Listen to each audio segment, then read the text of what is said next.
Hola, hola, bienvenidos, gusto saludarlos.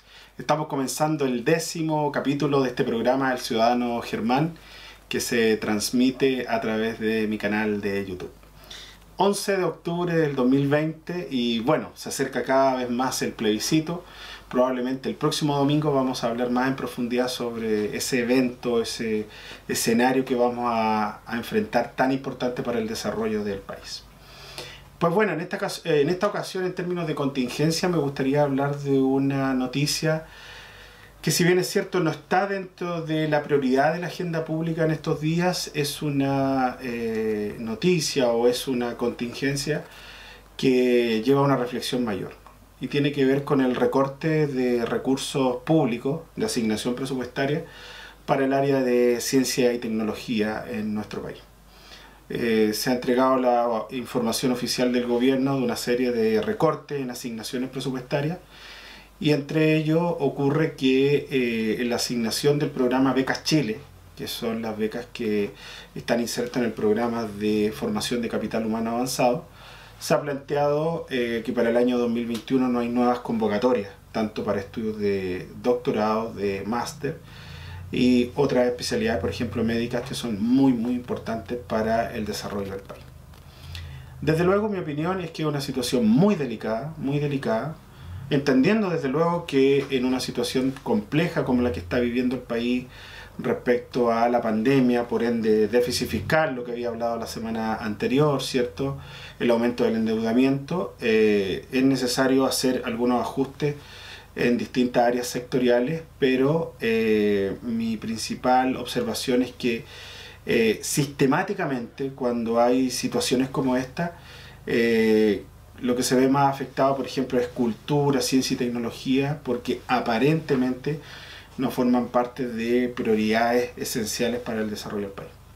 Y la verdad es que ahí hay un tema importante, porque efectivamente, si uno analiza en una perspectiva de 30, 40, 50 años atrás, los países que se preocuparon, y estoy hablando de los países no desarrollados como los que conocemos ahora, porque ellos partieron mucho antes, pero países que tenían características similares a las chilenas, tomaron en consideración la importancia de la investigación y el desarrollo, la ciencia y la tecnología, la formación de capital humano, la transferencia de esta tecnología a los sectores productivos, y hoy día están en un estado de desarrollo mucho mejor que el nuestro, ¿cierto?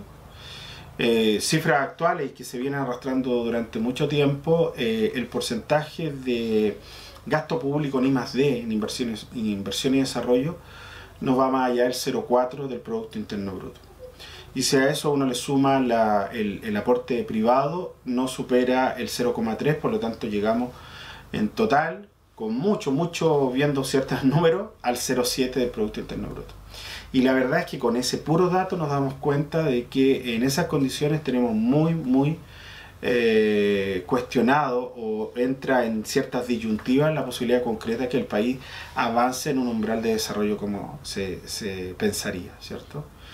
Con indicadores de la OCDE, con indicadores de otras organizaciones internacionales y también análisis interno, desde luego una situación muy delicada. La formación de capital humano avanzado es fundamental para la aplicación, ¿cierto?, en las distintas áreas del conocimiento, de saberes, conocimiento, tecnología que permita al país desarrollarse. Si hay una señal de que no va a haber programas de beca de formación de capital humano avanzado, ya estamos con una situación compleja. Si a eso le agregamos el bajo nivel de inversión, tanto público como privado, tenemos otro problema. Si a eso le agregamos de que sistemáticamente los análisis de distintos expertos, informes internacionales, nacionales, no hay una preocupación de las empresas de invertir y de generar alianzas estratégicas con universidades, con centros de investigación, ¿cierto?, salvo honrosas excepciones, desde luego que es una situación que es preocupante. Y ahí estamos hablando de una situación de política pública en una perspectiva de largo plazo, ¿ya?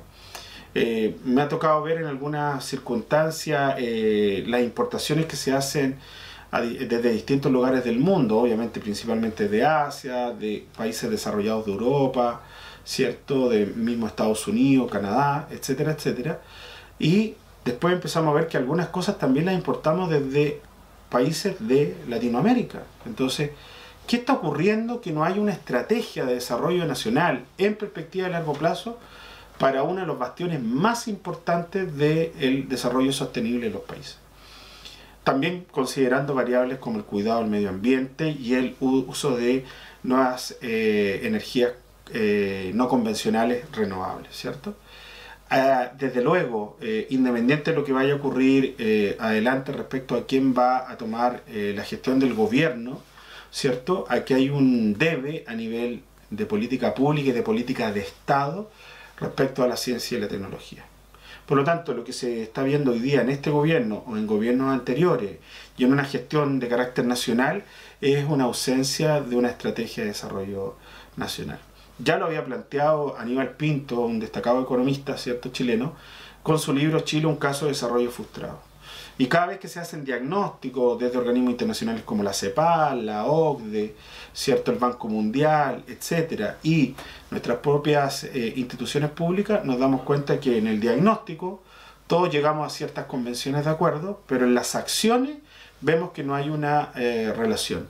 Porque no es prioritario, porque las empresas necesitan invertir en otras cosas, aumentar la publicidad, mientras estén vendiendo les va bien, ¿cierto? ¿Para qué vamos a invertir en investigación y desarrollo si podemos traer tecnología mucho más barata desde otros lugares, ¿cierto? El presupuesto a nivel nacional siempre se mantiene, más un pequeño reajuste, etcétera, etcétera. Más allá de que alguien diría, bueno, este gobierno creó el Ministerio de la Ciencia y la Tecnología, ¿cierto? Bueno, pero detrás de la creación de una institucionalidad debe haber recursos, instrumentos, programas, y si se dan señales, no ha habido una señal en esa lógica. Por lo tanto, esa institucionalidad queda, por lo menos en esta primera etapa, cuestionada en cuanto a la fuerza y a la fortaleza en ese ámbito. Y no solo desde una perspectiva solo de responsabilidad gubernamental, sino que a nivel país. O sea, mi principal crítica a nivel país y mi principal llamado, humildemente, es definitivamente cuando entremos en campaña presidencial, entremos en las grandes discusiones del país, coloquemos la ciencia y la tecnología en el lugar que se merece, o si no, en el 2030, 2040 vamos a volver a mirarnos y a hablar de que efectivamente Chile se quedó en condiciones intermedias de desarrollo, tiene X desarrollo per cápita, seguimos teniendo la misma matriz productiva, y en formación de capital humano la verdad es que tenemos algunos aspectos desarrollados, pero no mucho más, ¿cierto? No, hay que tomar decisiones concretas para revertir esa situación. Así que quería dejar de manifiesto eso como una decisión en términos de cuándo vamos a accionar políticas públicas en una perspectiva de largo plazo. Pues bueno, antes de culminar esta primera sección, me gustaría hablarles de un emprendimiento, ¿cierto? Y para eso primero voy a mostrar unas pequeñas imágenes y después les comento de qué trata. Vamos con las imágenes.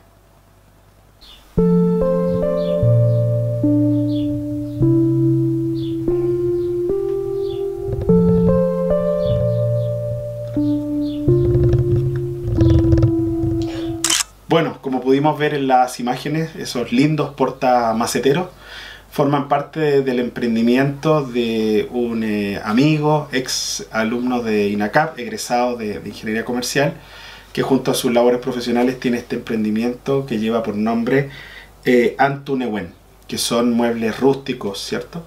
Trabaja con madera, le da ese toque tan bonito que relaciona la naturaleza con decoración para el hogar, para la oficina.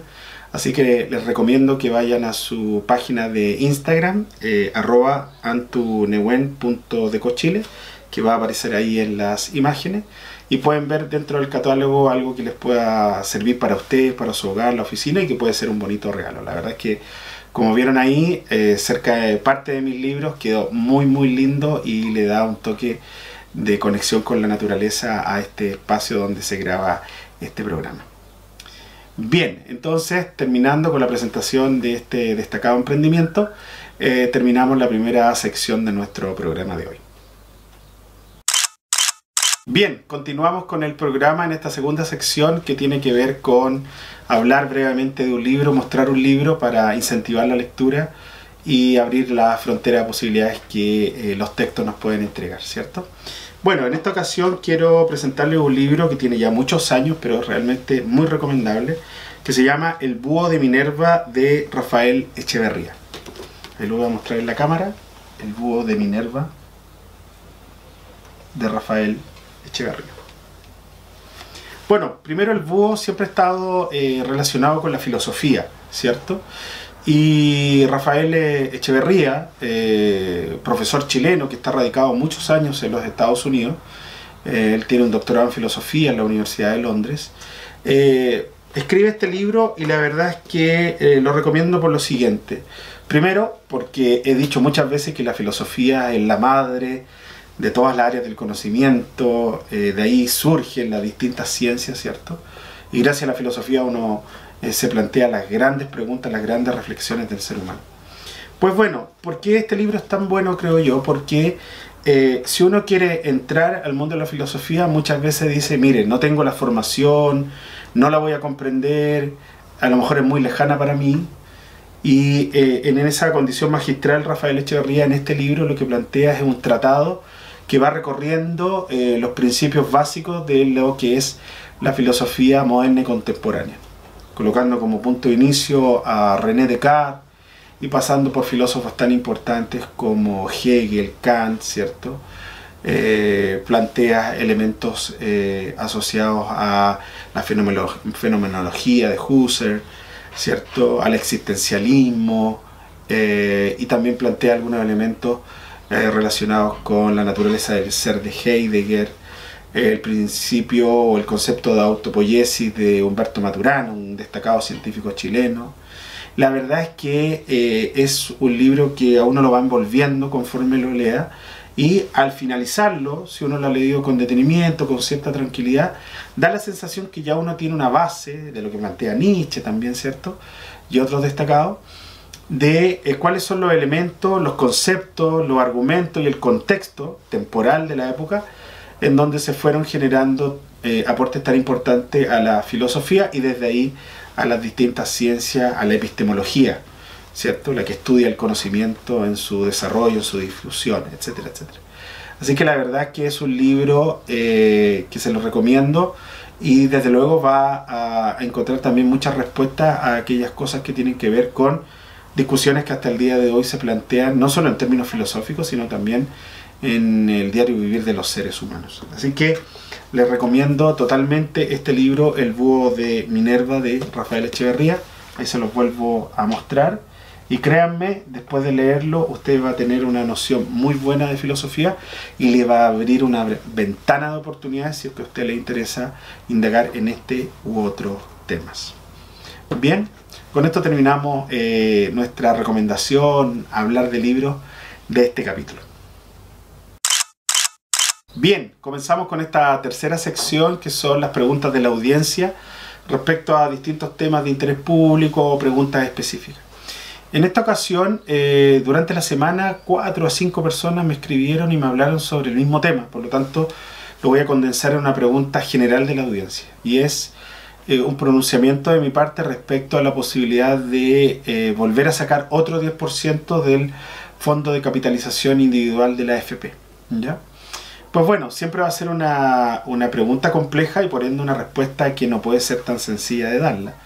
En este mismo programa, en capítulos anteriores, cuando estaba en discusión el primer retiro, yo planteé que desde el punto de vista del contexto, considerando que el gobierno había sido más bien reactivo que proactivo, y considerando la tremenda crisis internacional en términos económicos, también para Chile, desde luego se abría una ventana en donde uno pudiera decir, sí, es una opción, desde luego tiene ciertos efectos, pero era una opción válida, y en ese sentido pareciera ser que ese retiro alivió a muchos millones de chilenos y residentes en este país, y en términos económicos reactivó en gran forma o en gran parte al flujo circular de la economía, porque se trató de una inyección de 20.000 millones de dólares aproximadamente, ¿ya? Sin embargo, con esa misma responsabilidad que lo planteé en la primera ocasión, en esta segunda eventual oportunidad, la verdad es que yo diría que habría que ser muy cuidadoso y muy cauteloso con este segundo retiro si es que se llegara a aprobar.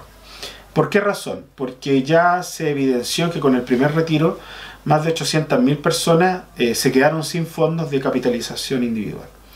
Y eventualmente, si llegara a haber un nuevo retiro, se añadiría un número de personas similar, por lo tanto queda una situación bastante compleja en términos de lo que es la proyección de sus pensiones futuras el día que dejen de poder trabajar en forma activa, ¿cierto? Por lo tanto, en esa condición yo diría que en esta ocasión tanto el gobierno como el resto de los actores políticos, sociales involucrados directa o indirectamente en esta decisión, habría que verificar si existen otros caminos alternativos, por lo menos para pasar lo mejor posible lo que queda del año 2020 y enfrentar un 2021 con políticas de reactivación económica que promuevan el empleo privado principalmente, que es el que sustenta la economía en el largo plazo en términos de todos estos equilibrios o, en este caso, desequilibrios que se dan, ¿ya? Si eventualmente llegara a aprobarse legislativamente la posibilidad, mi llamado sería que cada persona lo analizara no en una perspectiva solo de corto plazo, por muy apremiante que sea una situación, porque obviamente va a ser muy respetable, pero pensar bien en qué condiciones pudiera hacer ese retiro y en qué condiciones puede enfrentar su jubilación. Es decir, si hay personas que están muy cercanas a su jubilación, les quedan 2, 5, 7 años, piénsenlo bien, porque eso puede generar un problema, porque si va a haber una reforma en este ámbito, no va a ser algo de la noche a la mañana, por lo tanto va a tener cierta data, ¿cierto? Por otro lado, por ejemplo, si hay personas que pudieran utilizar eso para fines de vivienda, una inversión de ese tipo o un negocio que les permita generar más ingresos, pues bueno, véanlo como una opción concreta, mirando sus posibilidades, ¿cierto?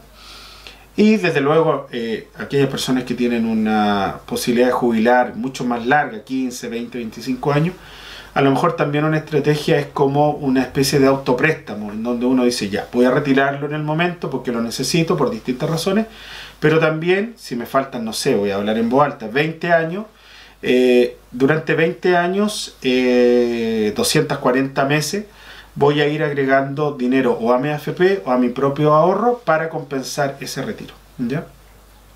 Eso es lo que yo plantearía como respuesta a las personas que me lo han dicho, pero en esta segunda oportunidad habría que ser muy cuidadoso y pensarlo muy bien, porque desde luego también hay una discusión de mejorar un sistema de previsión social y hay que buscar los equilibrios adecuados, ¿ya? Así es que más que una respuesta tajante, es una respuesta con cautela y mirando una serie de elementos de contexto en donde uno profundamente tiene que mirar más allá del corto plazo, una mirada de largo plazo y desde luego también iniciarse una discusión profunda a nivel de país respecto a mejorar las condiciones de un sistema real de previsión social en Chile. Con esa respuesta, con ese análisis, terminamos esta sección. Bien, llegamos a la última parte de nuestro programa del día de hoy, que tiene por nombre la campana filosófica. Antes de hablar de esta campana filosófica, en esta sección que es tan hermosa que es hablar de filosofía, quisiera hacer una observación a una cita que hice la semana pasada y que necesita algún tipo de observación o corrección. Efectivamente, mucho tiempo se le atribuye directamente la frase "no estoy de acuerdo con tus ideas, pero diría hasta la vida por tu derecho a expresarlas", al pensador y al filósofo francés Voltaire. Sin embargo, en las indagaciones que se hicieron, efectivamente, en términos literales, no fue una frase realizada por él, sino que, en honor a la corrección, fue una frase que planteó su biógrafa, Evelyn Beatrice Hall, ¿cierto?, que en el año 1906 escribió un conjunto de elementos asociados a Voltaire, y el libro llevaba por nombre Los amigos de Voltaire. Por lo tanto, en términos de un homenaje, un análisis del tratamiento de ideas de Voltaire, entre ellas, por ejemplo, lo relacionado con la tolerancia, muy vinculado a lo que dice la frase, efectivamente de ahí surge realmente esta frase que durante mucho tiempo se le ha atribuido a este pensador francés, ¿ya?